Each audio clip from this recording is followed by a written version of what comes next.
I made a video about East Anglia emails, and I think you should check it out. It's another video. I'm actually sitting here on something interesting, which is a huge mirror made out of aluminium, which I got from Germany, and today I'm going to try to make a parabolic trough collector with that. I'm gonna get some wood and some tools to make the right curve, so we have a curved mirror, and then maybe I'm gonna put some solar cells in the focal point.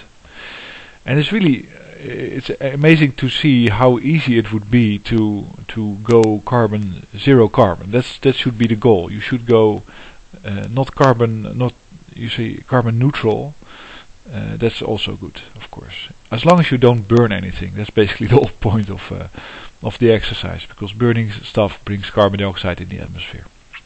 There's really no reason why the whole society couldn't go that way, because I posted a video and I said, well, logistics is one of the main problems, because that really requires a lot of energy. Maybe on the oceans, that will remain a problem for a long time, and you can use natural gas, or you can use much cleaner burning fuels in the ships, because the fuel they use now is really the most polluting type. There was an article on the Huffington Post where somebody says that 5 seagoing vessels, container ships, pollute as much as all the cars in the world, which sounds a bit steep, but maybe, if you have a container vessel with 3,000 or more containers on it. I've been working in that industry and I know about these ships. They're huge, and all these containers are 40 tons or more. Then you can imagine that it's almost like a huge road full of cars that is driving from China to the US in rotations, because they have these it's almost like buses.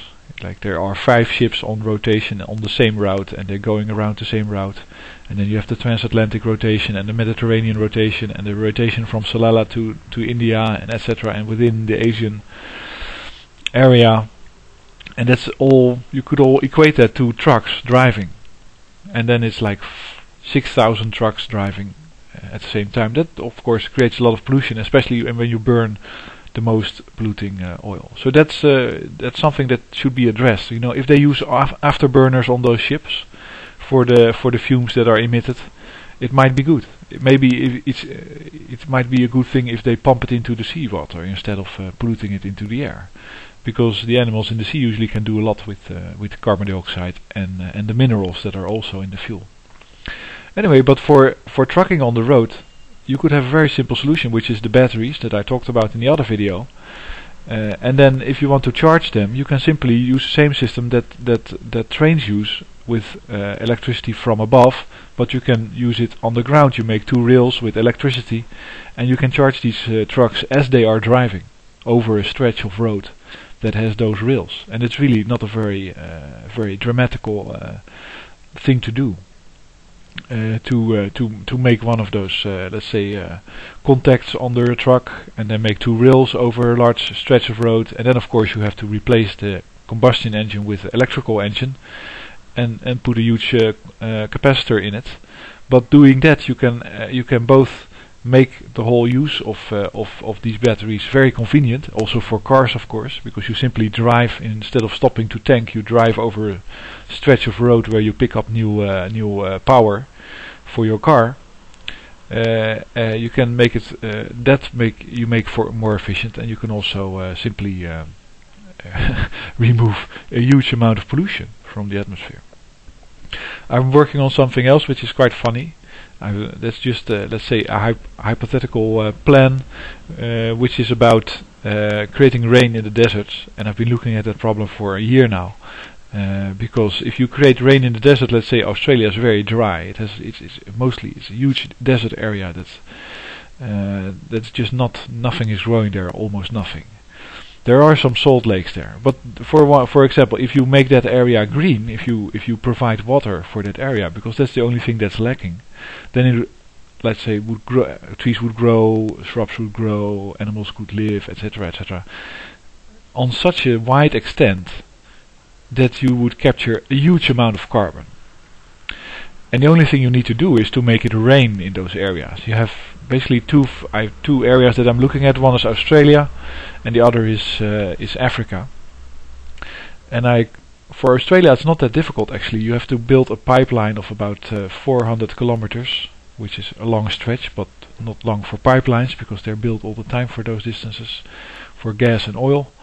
And then you pump salt seawater onto a salt lake that is in the middle of Australia or somewhere near and then it's a salt lake, so you can pump seawater in that. It's no problem, of course, because it's already salty. You're not destroying the environment. The water will evaporate and it will be caught up in a wind stream across Australia, and not in a coastal to the sea type of airstream. And it will rain down somewhere. Problem solved. You get rain, and with the rain you get vegetation. With vegetation you contain water near the soil. With the water near the soil you get more vegetation, and etc. That's just. But the main hurdle that has to be crossed is that the water has to be in the continent. And that's hard. In Africa there's also a solution, and that is I looked at it. You have the wind streams that come from Egypt, go into Africa, and then go out near Mauritania, below Morocco, from the Mediterranean. So what you would make is evaporation zones, special basins of water where you evaporate water on purpose. You can call them desalination. It's not desalination plants, but you evaporate water, more water than is evaporated now, and that will blow all down the Arabian Peninsula on the other side of Saudi Arabia, and then also into Africa. And that area is so dry that any drop, it's amazing to see in the desert that there's still all kinds of stuff growing. That a few drops here and there will make a huge difference, and especially with the global warming. And what you also do is, of course, because you create clouds, which you can, it's been proven, if you have an evaporation zone, you start seeing clouds above them, and if the wind is in the right direction, they will blow towards the drier zones. You reflect sunlight with the clouds, and that's a very, very powerful way, because clouds are white. To the sun they're really like a mirror. They just reflect the sunlight back up in the sky, and that means that there's less warming of the climate, which is a huge factor also. It's not only the carbon dioxide, but it's simply the temperatures change that makes life very difficult for some organisms that are waiting until it's exactly 8 degrees to wake up in the spring, or plants that only, let's say, germinate or start growing if it's exactly that it has to be cold first, and then it gets warmer, and then they think, okay, now the winter's over. And if that goes wrong, they don't do anything. They just wait and wait and wait, and it will never happen, and they'll rot away, and that's the end of your plants, let's say. So it's just a fun project, and I put a link to it next to this video. And thanks for listening.